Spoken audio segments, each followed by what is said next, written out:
Now, you wouldn't know this from some of the things I've said over the years.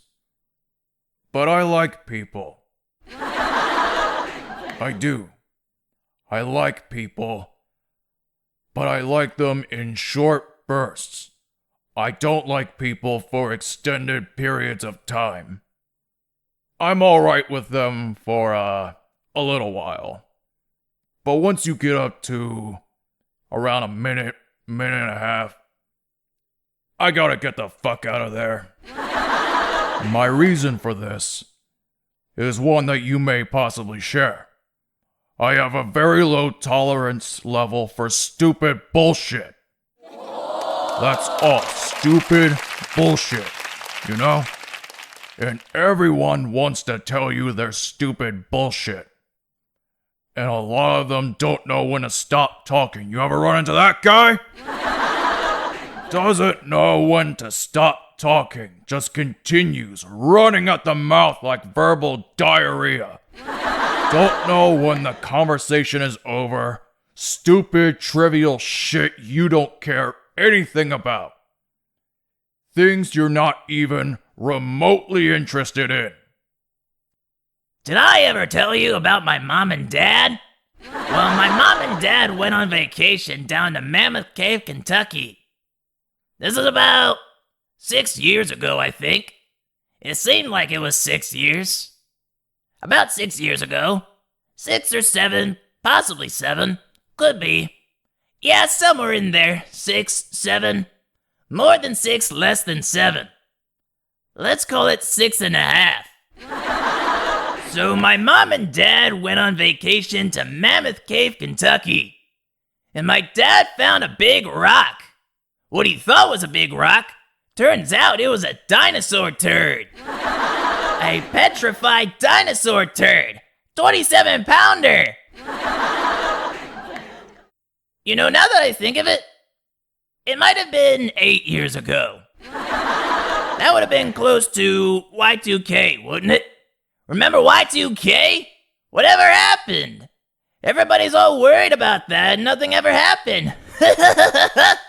Big fuss, nothing ever happened, you know? God, that was strange, you know? So, let's say, say it's 8. 8 years. It was either 8 or 5. So, my dad gave my mom this big turd. He says, "Here, Mom, this is a big dinosaur turd. Put it in your purse to take that home." My mom said, "Dad, I don't think this is a dinosaur turd. This thing is still warm. Whoever dropped this thing is still walking around here, and we better get the fuck out of this cave." 9 years ago. 9. I know it was 9. Because my wife was pregnant with our first boy. Mahmoudi Ben Yel Sayed Ben Salam. And he's 10 now. Or is he? No, he's 11. Maybe he's 11. He's either 11 or 5. And while all of this is going on, you're searching through your mind for something graceful and diplomatic you can say to bring this conversation to a close. And all I could ever come up with is blow it out your ass! Blow it out your ass! Shut the fuck up and blow it out your ass! But you can't say that. Good manners don't permit it. You have to find another way. And I go to body language.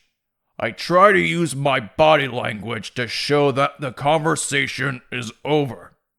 I find myself leaning at a 45-degree angle, trying to indicate the direction that I like to go if this person would just shut the fuck up. And then I might even give him a verbal cue.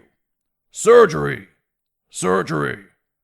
I'm having my ears sewn shut. You know?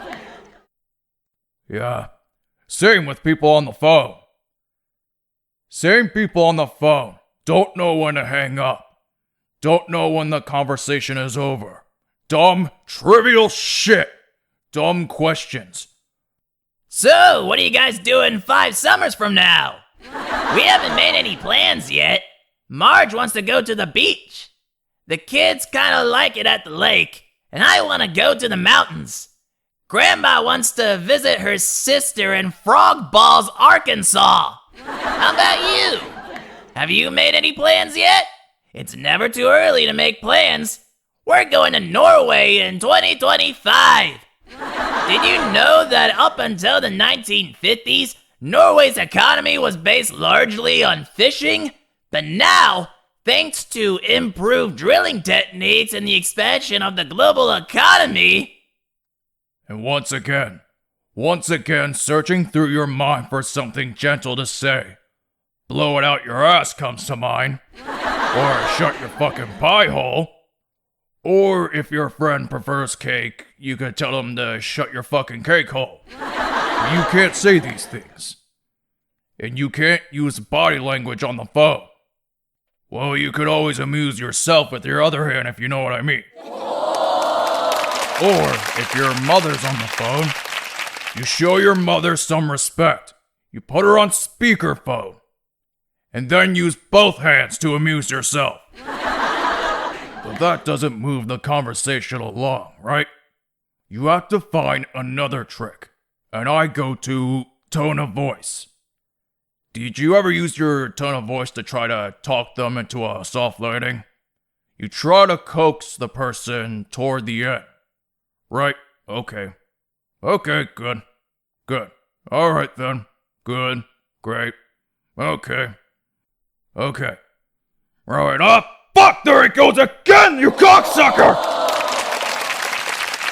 You remember my neighbor with the burns on 90% of her body? Well, she just burned the other 10% now. She was lighting a fart and her bush caught fire. Hey, listen, Fizz.